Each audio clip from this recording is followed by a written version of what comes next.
প্রিয় স্টুডেন্ট, তোমরা সকলে জানো এই অধ্যায়টা আমাদের অনেক বেশি ইম্পর্ট্যান্ট। যেহেতু অধ্যায়টা অনেক বেশি ইম্পর্ট্যান্ট সেহেতু আমরা ট্রাই করছি এই অধ্যায়টাকে কিছু পার্ট বাই পার্ট বিভক্ত করে তোমাদের কাছে ভালোভাবে বোঝানোর। তা আমরা অলরেডি পার্ট 1 পার্ট 2 তোমাদের ভিডিও আপলোড করেছি। এবার কিন্তু আমরা চলে আসছি নিউটন বলবিদ্যা পার্ট 3। এটা অনেক ইম্পর্ট্যান্ট একটা তোমাদের পার্ট 3 অনেক ইম্পর্ট্যান্ট ভিডিও হতে যাচ্ছে, তোমরা শুরু থেকে শেষ পর্যন্ত দেখবা। আর যেহেতু এবার নির্বাচনের কারণে বিভিন্ন বিশ্ববিদ্যালয়ে ভর্তি পরীক্ষা আগায় নেবে, সো এবার কোশ্চেনগুলো কিন্তু অনেক সহজ হবে। আমরা দেখেছি যে বছর এডমিশনের সময় কম পাওয়া গেছে সেই বছরগুলোতে কোশ্চেনগুলো খুবই ভাষা আসছে। তো আমরা ভাষা বলতে বোঝাচ্ছি যে সরাসরি ফর্মুলা তুলে দিবে। হ্যাঁ, তো আমরা জন্য আজকে ফর্মুলাগুলো দেখবো। হ্যাঁ, আজকে প্রথম যে ফর্মুলা আমরা দেখবো সেটা কৌণিক বেগ। একটা বৃত্তাকার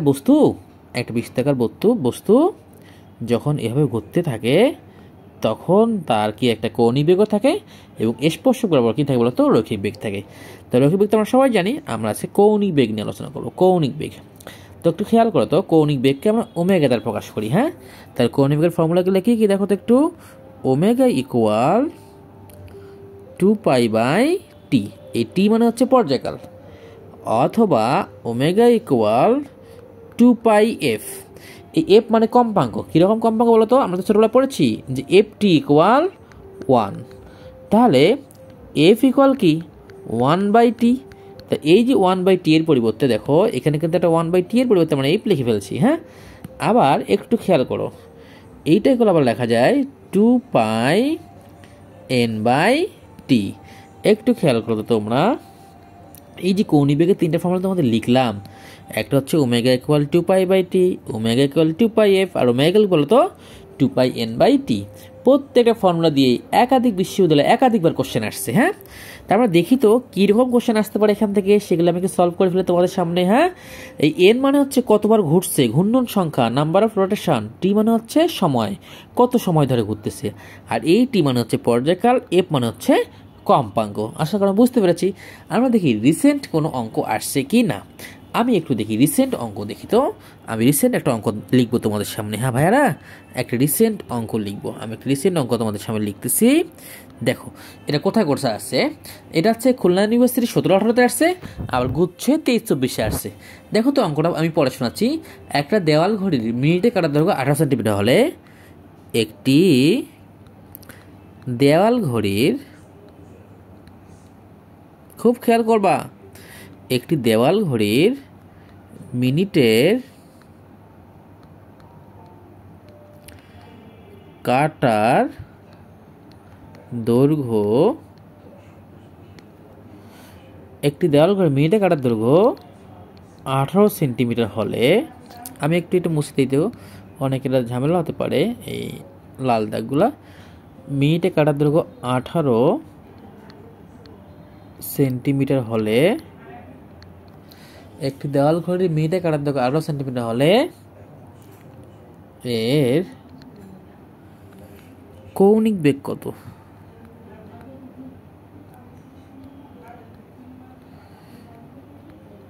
একটু দেখো তো ভাইয়া, তাহলে কৌণিক বেগ চেয়েছে, তাহলে কৌণিক বেগের ফর্মুলা কি কি আছে?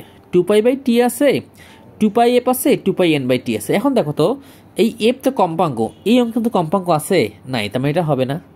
এন তো কতবার ঘুরছে তা কি আছে নাই, তার মানে এই ফর্মুলাটা হবে না, তার মানে এই ফর্মুলাটা হবে। তাহলে আমাদের ফর্মুলাটা আমি দেখে ফেলি যে ওমেগা ইকুয়াল 2π/t। তাহলে 2π, মানে কি বলতো 60 × 60, তাই না? তোমরা 36 সেকেন্ডে যেতে 1 মিনিট, তাই না? 60 সেকেন্ডে 1 মিনিট, ঠিক আছে না? তাহলে সেকেন্ডে কাটা 60, 60 × 60। যদি তোমাকে কখনো বলতো যে দেওয়াল ঘড়ির সেকেন্ডে কাটা কৌণিক বেগ কত, তখন কিন্তু ফর্মুলাটা এরকম হইতো ওমেগা ইকুয়াল 2π/t, তখন এই টির জায়গায় তুমি কত দিবে তো 60। তাহলে খেয়াল রাখবো, সেকেন্ডে কাটা বললে টি হবে 60, মিনিটে কাটা বললে টি হবে 60 × 60 মানে 3600, আর ঘন্টা কাটা বললে কি হবে আমরা একটু পরে দেখাচ্ছি। ওটা ক্লিয়ার? আচ্ছা, একটু খেয়াল করি, আমরা একটু খেয়াল করি। এখানে একটা ভাববার বিষয় আছে ভাইয়ারা। এইখানে যে তোমার একটা কাটার দৈর্ঘ্য দিচ্ছে 18 সেন্টিমিটার, তো এই অঙ্কে দেখো তো এই ফর্মুলায় কি কোনো ব্যাসার্ধ বা দৈর্ঘ্যের কোনো টার্ম আছে? নাই কিন্তু। তার মানে এটা তোমাকে ভয় পাওয়ার জন্য দিছে, জাস্ট ভয় পাওয়া দিছে। এখন দেখো মনোযোগ দাও, দেওয়াল ঘড়ির মিনিটের কাটার দৈর্ঘ্য যাই হোক না কেন এর কৌণিক বেগ কিন্তু কাটার দৈর্ঘ্যের সঙ্গে কি ডিপেন্ডেন্ট না, এর কৌণিক বেগ কিন্তু কাটার দৈর্ঘ্যের উপর নির্ভর করে না। অনেকে কিন্তু এই আর খুঁজতে গিয়ে অঙ্ক শেষ। তাহলে এইবার যদি আমি কাটাকাটি করি, তাহলে তোমরা আমাকে বলো তো π/1800 না, π/1800 না। এখন বলো এই অঙ্কটা কোথায় কোথায় আছে? এই অঙ্কটা হচ্ছে গুচ্ছে 23-24 আসছে রিসেন্ট, হ্যাঁ। আর কিউতে 17-18তে আছে। কিউতে নেই ক্যালকুলেটার ছিল, ফলাফল ক্যালকুলেটার করতে পেরেছে, কিন্তু গুচ্ছিতে ক্যালকুলেটার নাই। এই অঙ্ক কিন্তু ক্যালকুলেটার করা সো টাফ। এই জন্য আমরা কিন্তু যেহেতু এর মানটা কনস্ট্যান্ট, দেওয়াল ঘরের মেইটে কাটার দৈর্ঘ্যের মানটা কি কনস্ট্যান্ট, তো অপশানে π/1800 থাকবে। না হলে কিন্তু আমাদের কিন্তু গুচ্ছে কিন্তু π/1800 ছিল না, কাটাকাটি করে যে মানটা আসবে সেটা হচ্ছে 1.74 ইন্টু 10⁻³ রেডিয়ান পার সেকেন্ড। তোমরা যে যত ভালো স্টুডেন্ট হও না কেন, তোমরা কিন্তু এটা অবশ্যই মুখস্থ রাখবা যে একটা দেওয়াল ঘড়ির মিনিটের কাটার কৌণিক বেগ হচ্ছে এটা। অবশ্যই হবে। মিনিটের কাটার কৌণিক বেগ এত। এখন দেখো তো ভাই, এই দৈর্ঘ্যটা 18 সেন্টিমিটার জায়গায় যে 24 সেন্টিমিটার দিত, তা আমার কি এই মানটা চেঞ্জ হইতো না? কিন্তু যেহেতু এটা কনস্ট্যান্ট মান, আমি ক্লাসে বারবার বলছি কনস্ট্যান্ট মানগুলো মুখস্থ রাখতে হবে। বা যদি ক্যালকুলেটার থাকে মুখস্থ করার দরকার নাই, ডিরেক্ট অঙ্ক হবে, তাই না? অনেক সময় অনেক জায়গায় দেখেছি যে π/1800 চলে আসছে, π/1800 অপশনে চলে আসছে। তো আমি তোমাদের খুবই রিকোয়েস্ট করবো, এই অঙ্কটা তোমার অনেক কোশ্চেন ব্যাংক পাবা, বা সামনে যখন মডেল টেস্ট দিবা আমরাও অনেক মডেল টেস্ট কোশ্চেনে দিব, তোমরা ঘড়ি কাটার মিনিটে কাটার দৈর্ঘ্য এটা মুখস্থ করে রাখবা। আর ক্যালকুলেটার থাকলে তো কোনো কথাই নাই, ক্যালকুলেটার দিয়ে বসাই ফেলবা। আমরা কি সবাই বুঝছি? আশা করি এটা বুঝে ফেলছি। তাহলে এই যে ওমেগা দিয়ে কত অঙ্ক হতে পারে, আমি অলরেডি কিন্তু একটা অঙ্ক দেখাইছি যেটা 17-18তে কিউতে আসছিল, ঠিক 7 বছর পর কিন্তু গুচ্ছে এটা রিপিট করছি। আচ্ছা দেখি তো আর কি অঙ্ক আসতে পারে, একটু খেয়াল করি তো এটা নিয়ে আর কি অঙ্ক আসছে। এবার দেখবো আমার এগ্রি 21/22 একটা অঙ্ক, 2 নম্বর অঙ্কে আমরা যাচ্ছি। 2 নম্বর একটা অঙ্কে দেখবো এগ্রি 21/22। তাহলে 0 নম্বর অঙ্ক কী ছিল? একটি পাখা প্রতি মিনিটে 30 বার ঘুরছে। একটি পাখা প্রতি মিনিটে 30 বার ঘুরছে। একটি পাখা প্রতি মিনিটে 30 বার ঘুরছে, এর কৌণিক বেগ কত? এটা কোথায় আসছে? এগ্রি 21/22 আসছে। ক্লিয়ার? মানে এগ্রিকালচার ভাষাতে আসছে। তাহলে কতবার ঘুরছে? 30 বার, তার মানে এন এর মান 30, তার মানে অবশ্যই ফর্মুলা। তাহলে খুবই ক্লিয়ার, আমরা অঙ্কটা করে ফেলি। সো আমরা যদি অঙ্কটা এখন করতে যাই, ওমেগা = 2πn/t। দেখছো ডাটায় যেহেতু কতবার ঘুরছে সেটা আসছে, সো আমরা ডাটায় যেটা সেই ফর্মুলাটা ইউজ করলাম। তাহলে 2π ইন্টু n এর মান 30 সময় প্রতি মিনিটে, মানে কি 1 মিনিট কত সেকেন্ড? 60 সেকেন্ড। তাহলে এই 0 কেটে গেল, 2 3 6 কেটে গেল, তাহলে আনসার কত আসলো বলো তো? পাই রেডিয়ান পার সেকেন্ড। তাহলে আমাদের ফর্মুলা জানলে এই ম্যাথগুলো কত সহজ তোমরা নিজেরাই বলো, তাই না? আচ্ছা, এগুলা বাসায় তোমাদেরকে অবশ্যই প্র্যাকটিস করতে হবে। তোমাদের কাছে মনে হচ্ছে যেগুলো এখন সহজ লাগতেছে, বাট পরীক্ষা হলে আসলে কিন্তু এগুলাই স্টুডেন্টরা ভুল করে, তাই না? সহজ জিনিসগুলো ভুল করে, হ্যাঁ, সহজ জিনিসগুলাই ভুল করে ফেলবে। এখন আমরা দেখবো যে অনেক সময় অনেকে কোশ্চেন করে যে ভাই ক্যাপিটাল টি কখন 60 ইউজ করব, কখন 36 ইউজ করব, কখন 12 × 60 ইউজ করবো, সেটা একটা ভালো অঙ্ক আমরা দেখাবো। এটাও এগ্রি 21/22 আসছে, হ্যাঁ। এই অঙ্কটা তোমার একটু দেখো ভাই কষ্ট করে, এই অঙ্কটা দেখো, কষ্ট করে দেখো। এই অঙ্কটা আমাদের কাছে খুব ভালো লাগে ম্যাথ, হ্যাঁ। কি বলছে? একটি ঘড়ির সেকেন্ড, মিনিট ও ঘন্টা কাটা কৌণিক বেগের অনুপাত কত? একটি ঘড়ির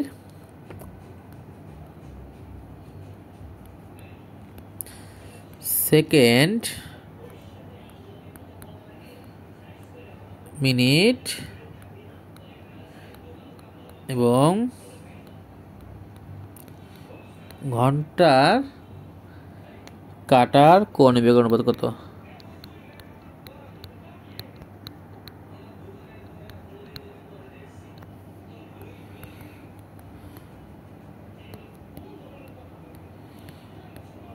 অনুপাত কত?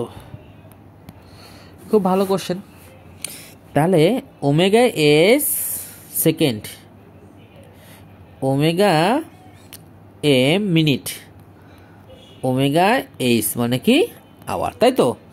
যে সেকেন্ড, মিনিট এবং ঘন্টা কাটা কৌণিক বেগ কত। তাহলে দেখো তো, সেকেন্ডের জন্য আমার ফর্মুলা কি? 2π/t, 2π/t, 2π কি টি। আচ্ছা, মিনিটের জন্য ফর্মুলা কি? 2π/t, সবে কিন্তু 2π/t। আবার ঘন্টার জন্য ফর্মুলা কি? 2π/t। ফর্মুলা কিন্তু সেম, বাট মানগুলো একটু টির মানগুলো আমরা চেঞ্জ করে দিব। তাই দেখো তো, এই 2π এই যে টিটা আছে, এটা সেকেন্ড, এটা কি? এটা সেকেন্ড না, সেকেন্ডের টি না, তাহলে সেকেন্ডের টি কত? 60 সেকেন্ড। তাহলে 2π/60 ইজ টু, এই যে টিটা কি দেখেন তো, এই টিটা কি মিনিটে না, তাহলে মিনিটের টি জায়গায় আমি কি বলছিলাম? 2π তো 2π থাকবে, আর টির জায়গা কত হয় বলো? 60 × 60 ইজ টু, এই টিটা কি ঘন্টা না, তাহলে ঘন্টার টি জায়গায় কি বলছিলাম বলো? 2π/60 × 60 লিখবো। বা দেখো ঘন্টা কাটা কতবার ঘোরে? 12 বার ঘোরে।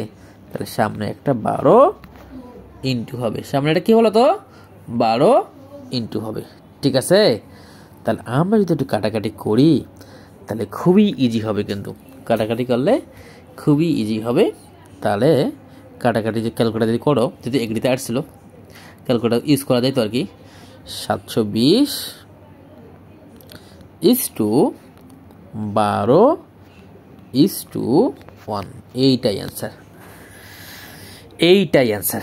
তোমার চাইলে এটাকে কাটাকাটি করা কোনো বিষয় না আমার ক্ষেত্রে, হ্যাঁ, এটা কাটাকাটি করা খুবই যাবে, খুবই ইজি বিষয়। হ্যাঁ, তোমরা যদি চাও এটা কাটাকাটি করা যাবে, বাট কাটাকাটিতে আমি বলছি যে আমরা এই কাটাকাটিটা আমরা এই যেগুলো এক্সট্রিম শর্টকাট সেগুলো আমরা ভিডিও দেখাবো না, কারণ আমাদের কাছে পড়ে না এমন অনেক স্টুডেন্টও আমাদের ভিডিও ফলো করে। বাট যেহেতু আমাদের স্টুডেন্টরা না, সেহেতু কাটাকাটির যে বিষয়টা সেটা আমি সব সময় লাইক করি হচ্ছে ক্লাসে দেখাতে। তোমরা যারা এই ভিডিও দেখবা, যাদের কাছে মনে হবে যে ভাইয়া আলিফ ভাই আমি কাটাকাটি দেখবো, এই যে এটা ক্যালকুলেটার কাটাকাটি যায়, কিন্তু খুবই ইজি প্রসেস, যে ভাই এটা ক্যালকুলেটার কাটাকাটি করে দেন, আমি তোমাদের করে দিব এবং তোমরাও খুব ইজিলি পারবা। হ্যাঁ, সো কাটাকাটি শর্টকাটের ভিডিও আমি কখনোই ইউটিউবে আপলোড দিই না, এটা আমার সব সময় ক্লাস করতে হবে আমার। হ্যাঁ, আশা করি তোমরা বুঝতে পেরেছো যে এই ধরনের অঙ্ক কিন্তু আসলে আমরা এটাকে কিভাবে সলভ করতে পারি, এবং আমাদেরকে সলভ করতেই হবে ইনশাল্লাহ। তো ঠিক আছে, ওমেগা নিয়ে আমরা আর অঙ্ক দেখাবো না, এবার ওমেগা সম্পর্কিত কোনো ঘটনাগুলা আমরা পুরো ঘটনায় দেখাবো। হ্যাঁ, এবার আসো, খুব খেয়াল করো সবাই। তাহলে এতক্ষণ যে বয়ানগুলো দিলাম সেটা হচ্ছে কৌণিক বেগের। আচ্ছা, এবার দেখি তো রৈখিক বেগ এবং কৌণিক বেগের সম্পর্কটা কি? রৈখিক বেগ এবং কৌণিক বেগের সম্পর্কটা কি? খুব খেয়াল করেন আপনারা ভাইয়ারা। আমরা একটু কালার চেঞ্জ করে নিই, দেখি। আমরা সকলে জানি, সরি, এই কালার দিলে একদমই দেখা যাবে না, তোমাদের কষ্ট হবে, সো বাদ দিই, আমরা ব্ল্যাক নিই। এবার দেখো, আমরা তো এটা জানি, ভি ইকুয়াল ওমেগার রৈখিক বেগ এবং কৌণিক বেগের মধ্যে সম্পর্ক। এবার ওমেগাতে একা না, ওমেগার মান তো 3টা ভাইয়া, এটাও হয়, এটাও হয়, এটাও হয়, তা বসে দাও। তাহলে ভি ইকুয়াল ওমেগার মান কি? প্রথমে 2π/t ইন্টু আর, অথবা 2πn/t ইন্টু আর, অথবা 2πf ইন্টু আর। বিলিভ করো, এর প্রত্যেকটা টার্ম থেকে, এর প্রত্যেকটা ফর্মুলা থেকে বিভিন্ন বিশ্ববিদ্যালয়ের ম্যাথ আসছে। সো এটা অনেক ইম্পর্টেন্ট, বেস্ট, এটা ইম্পর্টেন্ট। তাহলে ভি এর সঙ্গে ওমেগার সম্পর্কটা আমাদের ভালো করে মনে রাখতে হবে। ক্লিয়ার? আশা করি তোমরা এটা বুঝে ফেলছো। ভি রৈখিক বেগ এবং কৌণিক বেগের সম্পর্কটা তোমরা বুঝে ফেলছো। এবার এখান থেকে আর কি দেখা যায়, আমরা একটু তাই দেখি তো, এখান থেকে কি দেখা যায়, খুব আসে। আচ্ছা, এবার আমরা যাবো কেন্দ্রমুখী বল ও কেন্দ্রমুখী ত্বরণের বিষয়। তার আগে আমরা একটা এটা দেখা, এখানে অনেক আসছে কৌণিক ভরবেগ, L equal I omega. I মানে কি? mr স্কয়ার, ওমেগা মানে কি? 2π/t, অথবা এম আর স্কোয়ার 2πn/t অথবা M R square 2πf। Believe করেন ভাইয়ারা, বাসায় গিয়ে আপনি দেখবেন যে এই সংক্রান্ত অনেক অঙ্ক আসছে, এই ফর্মুলা থেকেও অনেক অঙ্ক আসছে। হ্যাঁ, তাহলে কার কার সম্পর্ক দেখলাম যে এল ইকুয়াল আই ওমেগা, তাহলে কৌণিক ভরবেগ ইকুয়াল জড়তার ভ্রামক ইন্টু কি কৌণিক বেগ। এবার আমরা দেখব কেন্দ্রমুখী ত্বরণ। কেন্দ্রমুখী ত্বরণ খুব খেয়াল করেন, a c equal v square by r. তাহলে বলেন তো ওই এসি ইকুয়াল ভি মানে কি omega square r square by কি আর স্কোয়ার না? তাহলে আপনারাই বলেন তো সেই এসি ইকুয়াল কি হবে? সরি, শুধু আর না, সরি এখানে ভুল করছি আমি একটু, এইখানে আর হবে। তাহলে এসি ইকুয়াল দেখেন তো, আপনারা খেয়াল করে দেখেন তো, এই আর কাটে গিয়ে উপরে একটা আর থাকবে না? তাহলে আমরা ডিরেক্ট কাটাকাটি না করে আমরা এখানে লিখতে পারি না, এটা আমরা ডিরেক্ট লিখতে পারি না যে এসি ইকুয়াল ওমেগা স্কোয়ার আর। এখন দেখেন তো ওমেগা তিনটা মান, 2π/t স্কোয়ার আর, 2πn/t স্কোয়ার আর, আর 2πf স্কোয়ার ইন্টু আর। তাহলে আমি তোমাদের একটু বলি ভাইয়ারা, এটাও অনেক বেশি ইম্পর্টেন্ট। কেন্দ্রমুখী ত্বরণের এই ফর্মুলাগুলো অনেক বেশি ইম্পর্টেন্ট। এবার আসি কেন্দ্রমুখী বল। নর্মালি কি জানেন, f c equal m v square by r. তাহলে f c equal m omega square r. এটা কীভাবে আসলে বলো তো, এই ভি স্কোয়ার মানে কি ওমেগা স্কোয়ার আর স্কোয়ার, আর কেটে যাবে এম ওমেগা স্কোয়ার আসবে। তাহলে খুব খেয়াল করেন তো, এইখানে ছিল ভি স্কোয়ার বাই আর, তার সঙ্গে এম ইন্টু হয়ে গেছে এফসি। এইখানে ছিল ওমেগা স্কোয়ার আর, তার সঙ্গে এম ইন্টু হয়ে গেছে কি হয়েছে এফসি। তাহলে বলেন তো এটাকে আরও কী লেখা যায়?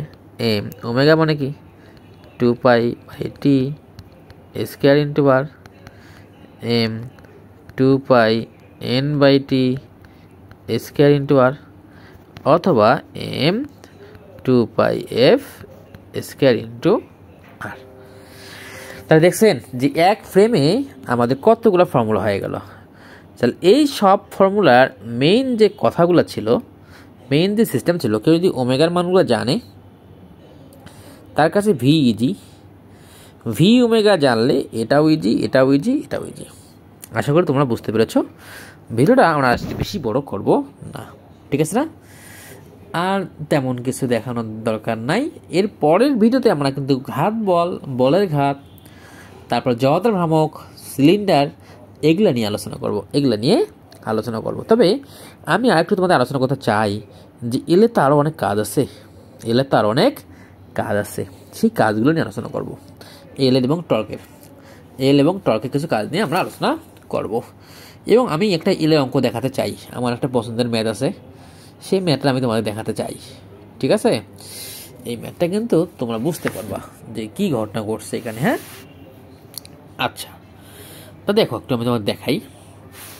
তাহলে এল ভেক্টর ইকুয়াল কৌণিক ভরবেগ ইকুয়াল কিন্তু আর ভেক্টর ক্রস পি ভেক্টর বলা যায়, অথবা মাইনাস পি ক্রস আর এটাও বলা যায়, অথবা ইটা আর পি সাইন থিটা এটাও বলা যায়, তাই না?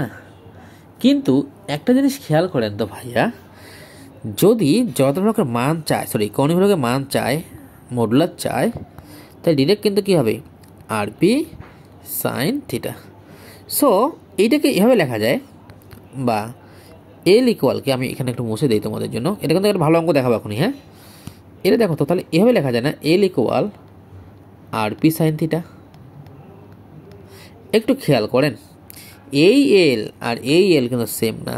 এই এল হচ্ছে ভেক্টর আর এই এল হচ্ছে ভেক্টরের মান। এই এল হচ্ছে ভেক্টর, এল হচ্ছে কি ভেক্টরের মান। তাহলে এই এল হচ্ছে ভেক্টর, এল কি ভেক্টরের মান। যখন ভেক্টরের মান আছে তখন কিন্তু এটা আছে নাই, আর পি সাইন থিটা এটা কিন্তু নাই। এখন অনেক কোশ্চেন করতে পারে ভাইয়া আমরা কোশ্চেন ব্যাংকে এল ইকুয়াল আর ক্রস পির অনেক অঙ্ক দেখছি অবশ্যই সবাই দেখেছি, কিন্তু এল ইকুয়াল আর পি সাইন থিটার অঙ্ক খুব কম জায়গায় আসছে। তো একটা আছে বাউ বাংলাদেশ কৃষি বিশ্ববিদ্যালয় 1819, সেই অঙ্কটা আমি তোমাদের দেখাবো। হ্যাঁ, এইটাই লাস্ট অঙ্ক আজকের। একটু দেখো তো ভাইয়া, একটু দেখো লাস্ট ম্যাথ আজকের। হ্যাঁ, আজকের লাস্ট ম্যাথ একটু দেখো তো কষ্ট করে। দেখো কি বলছে, একটি লিভারের দৈর্ঘ্যের সাথে 30 ডিগ্রি কোণে একটি লিভারের দৈর্ঘ্যের সাথে 30 ডিগ্রি কোণে 10 কেজি ms ইনভার্স 1 মানের ভরবেগ ক্রিয়াশীল। 10 কেজি ms ইনভার্স 1 মানের ভরবেগ ক্রিয়াশীল।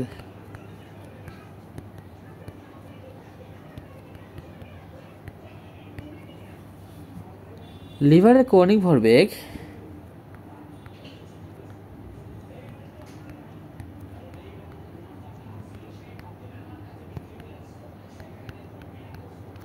লিভারের কৌণিক ভরবেগ 5 KG metre square second plus 1 হলে কৌণিক ভরবেগ 5 KG metre square second plus 1 হলে এর দৈর্ঘ্য কত?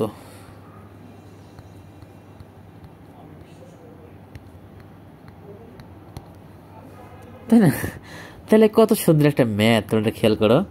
একটা লিভারের দৈর্ঘ্যের সাথে 30 ডিগ্রি কোণে 10 কেজি ms ইনভার্স 1 মানের ভরবেগ ক্রিয়াশীল, তাই না? যেহেতু কোন করছে লিভারের কৌণিক ভরবেগ আর 5 কেজি এত মানে হলো দৈর্ঘ্য কত, তাই না? আচ্ছা, তার মানে এটা কিন্তু রৈখিক ভরবেগ দেওয়া, একক দেখে বুঝতে হবে এটা কিন্তু কৌণিক ভরবেগ দেওয়া। তাহলে রৈখিকও আছে আবার কৌণিকও আছে, এমন ফর্মুলা কোথায় আছে? আবার কোনও আছে? তাহলে এইখানে এই ফর্মুলা আছে, এই ফর্মুলা আছে, এই ফর্মুলায় আছে। তার মানে আমার কাছে আর চেয়েছে, কি চেয়েছে? আর চেয়েছে। তাহলে তোমরাই বলো L equal r p sine theta. তাহলে আর ইকুয়াল কি? আর ইকুয়াল হচ্ছে L by p sine theta, p sine theta. এবার দেখেন তো এল এর মান কত, এল এর মান কত সেটা বুঝতে হবে। এল এর মান কিন্তু বলছে, এল মানে কি বলুন তো ভাই? এল মানে কি? এল মানে কি? কৌণিক ভরবেগ। তাহলে কৌণিক ভরবেগ কত? 5। সো এল এর মান দেওয়া আছে 5। এবার পি, পি মানে কি? রৈখিক ভরবেগ। রৈখিক ভরবেগ কোথায় রে? 10। তার 10 সাইন কত ডিগ্রি? 30। সাইন 30-র মান কত ভাইয়ারা? হাফ। তাহলে 5 ইন্টু 10 ইন্টু হাফ। তো এখানে কেটে গেল 5, এই 5 কেটে গেল, চলে আসলো 1 মিটার। তাহলে এটা কত সুন্দর অঙ্ক। অঙ্কটা দেখে যত সহজ মনে হচ্ছে, এটা যখন বাউতে প্রথমে আসলো তখন আমাদের কাছে তত সহজ মনে হয়নি। বাউ 18-19 আসছিল। এখানে মেন সিস্টেমটা হচ্ছে আপনাকে বুঝতে হবে যে এই যে এত মানে একটা ভরবেগ ক্রিয়াশীল, এটা কিন্তু বলে দেয়নি যে রৈখিক না কৌণিক। আপনাকে একক থেকে বুঝতে হবে, রৈখিক একক থেকে বুঝতে হবে, একক থেকে। কারণ আমরা জানি পি ইকুয়াল এম ভি। তাহলে এম এর মান কি? এখন কেজি। বেগ কি? ms inverse 1। বেগ কি বলতো? ms inverse 1। তাহলে এই যে পি এর একক দেখলা, এখান থেকে তুমি বুঝতে পারলা যেটা রৈখিক ভরবেগ পি এর মান। তাহলে বাকিটা যে কৌণিক ভরবেগ এটা দেওয়াই আছে। তাহলে আমার কি কি দেওয়া থাকলো? এল দেওয়া থাকলো, পিউ দেওয়া থাকলো, আর থিটা যে কোণ এটা ছোটো বাচ্চা বুঝে। অঙ্ক কিন্তু শেষ। তো সবাইকে বেস্ট অফ লাক। তোমরা এই ভিডিওগুলো ভালো করে দেখবা। আমি ইনশাল্লাহ আপডেট কোশ্চেন নিয়ে তোমাদের সঙ্গে কথা বলে ট্রাই করবো। হ্যাঁ, এবং আমি তোমাদের বলি যে যারা ভিডিওগুলো দেখতেছো, যদি সামান্য একটু উপকৃত হয় তোমার ফ্রেন্ডদের জানাবা। প্লাস এই ভিডিও লাইক কমেন্ট করলে আমি একটু তোমাদের কি হয় ভিডিও করতে উৎসাহিত বোধ করি। তোমরা যদি লাইক কমেন্ট না করো তাহলে তুমি বুঝতেই পারবো না যে তোমরা কে কে ভিডিও দেখতেছো, কে কে দেখতেছো না। তাহলে কিন্তু একটা সময় আমি ভিডিও করে আগ্রহ হারিয়ে ফেলবো এবং যা ক্ষতি হওয়ার তোমাদেরই কিন্তু হবে। ঠিক আছে না? যারা একটু ক্লাসে কম বোঝো অবশ্যই ভিডিও দেখবা এবং লাইক কমেন্টও করো। আমি শেয়ার দিতে বলিনি, কিন্তু কেউ শেয়ার দিবা না। এগুলো তো পার্সোনাল ভিডিও, এগুলো শেয়ার দেওয়ার দরকার নেই। হ্যাঁ, তুমি জাস্ট লাইক কমেন্ট করো, এবং এই লাইক কমেন্টগুলো কেউ দেখতে পাবে না, বাট পরবর্তী যারা আমাদের স্টুডেন্ট আসবে তোমাদের লাইক কমেন্ট থেকে তারা দেখতে নিজেকে উৎসাহিত বোধ করবে। বাট আমি চাই না আমার এই ভিডিওগুলো যারা আমার কাছে ভর্তি হয়নি তারা দেখুক। আমি চাই যারা ভর্তি হয়েছে তারাই ভিডিও দেখবে, তারাই উপকৃত হবে এবং তারাই চান্স পাবে। বাট আমি তোমাদের কাছে রিকোয়েস্ট যে চান্স পরে বা এখন তোমরা তোমাদের ফ্রেন্ডের মাঝে ভিডিও শেয়ার করার দরকার নাই, শেয়ার করো যে আলিফ ভাই বা আলিফ ভাইয়ের ব্যাস অনেক বেশি ভালো পড়ে, পাশাপাশি তোমাদের অনলাইন সাপোর্টটা আমরা দিয়ে থাকি। হ্যাঁ, থ্যাংক ইউ সবাইকে।